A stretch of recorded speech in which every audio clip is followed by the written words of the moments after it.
Wilson, everybody. Yeah. Better from the clap. I got you. Shut up, Ryan. Ryan, you'll always be in my suicide letter. Doesn't matter how much meth you do. But tonight I would like to talk about Florida though, because I'm from Florida, and our education system sucks. You know, they teach us to count in elementary school. 1 ounce, 2 ounce, dime bag, rock. The rock goes in your mouth at the end. You gotta get high, suck on the juice a little bit. Kind of like chewing tobacco, except it cuts your gums. That's how you do crack, kids. You don't ingest it. You don't shoot it. You eat it. But really though, the worst part about Florida is the fucking birds. It's the fucking birds. Everybody's like scared of the alligators and the crocodiles and the weird animals that we call humans down there. Like, man, fuck that mess zombie. Like, no one gives a fuck about him. That's Jim. I go to church with that guy on Wednesdays, you know? But, fuck the birds. Like, those things will dive bomb you like it's Pearl Harbor in the 1940s.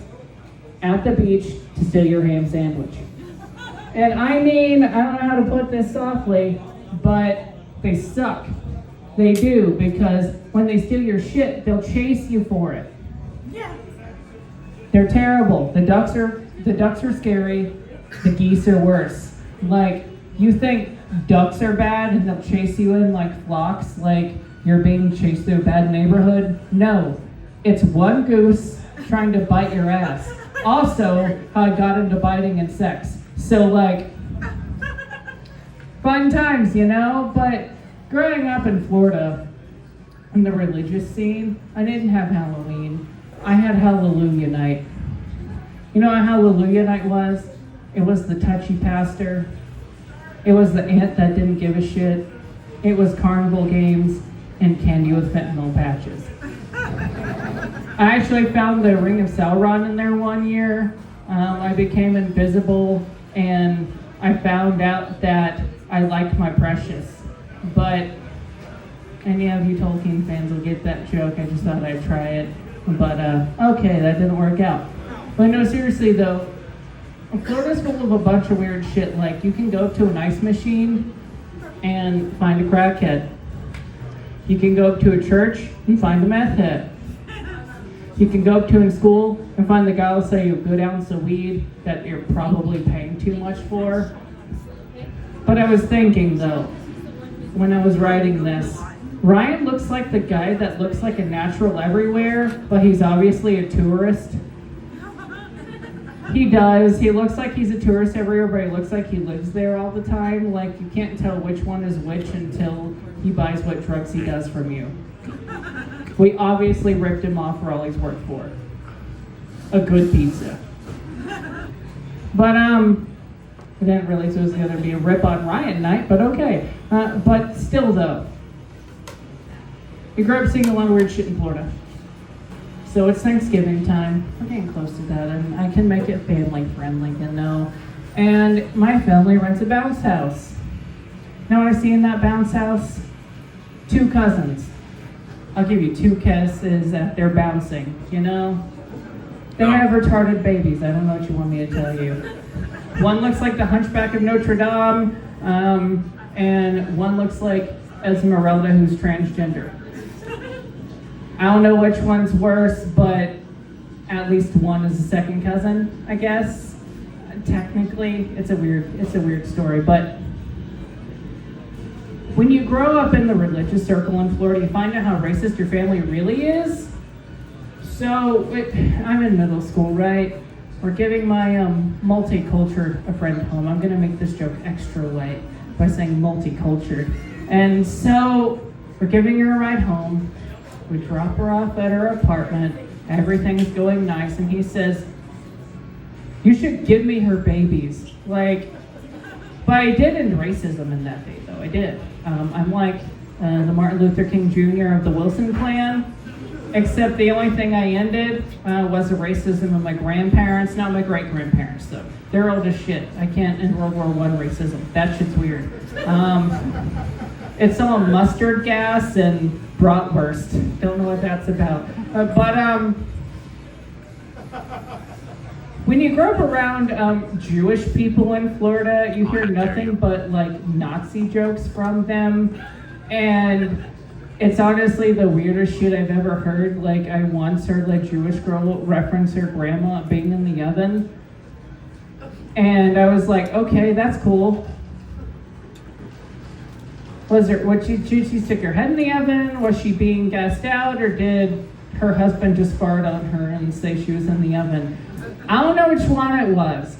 I'm gonna say it's like she was getting incinerated and she was about to be the best damn chicken breast they ever ate. But no, too far. Gotcha, too far. No Nazi humor here. Okay, I see we're not Sumerian. Really though, growing up in Florida is full of fun experiences because you learn about drugs at an early age. You do. You learn about them from your cartel friends, from your Crip friends.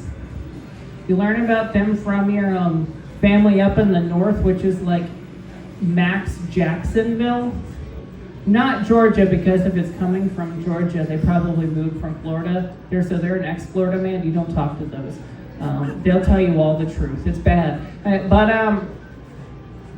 The music scene in Florida, though, is where it really gets interesting because when you really think about it, that's where you get the best dance moves. Like, you got Flo Rida from there, which I didn't realize it was like 13. It was just Florida, but Flo Rida. I didn't realize that I was dumb. I knew how to count rocks, though. They were blue. I'm colorblind. But I grew up in a carpenter's family with like gospel music and like white Christian rap. So when I moved to Texas, I experienced my own music, heavy metal, emo. I learned how to cut myself. It was a great time.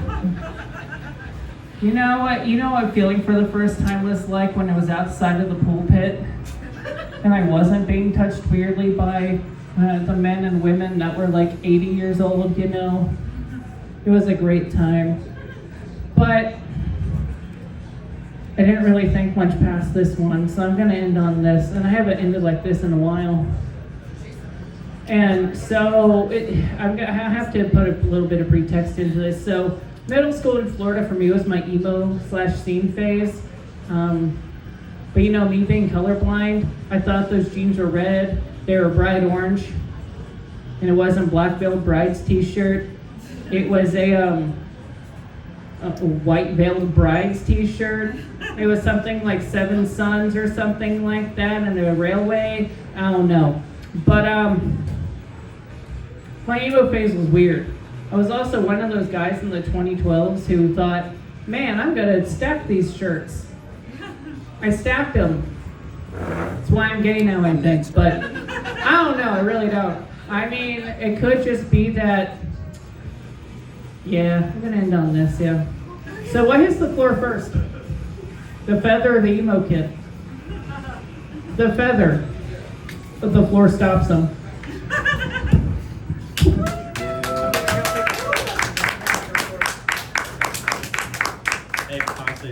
Guys, round of applause for Skylar Wilson. Yeah.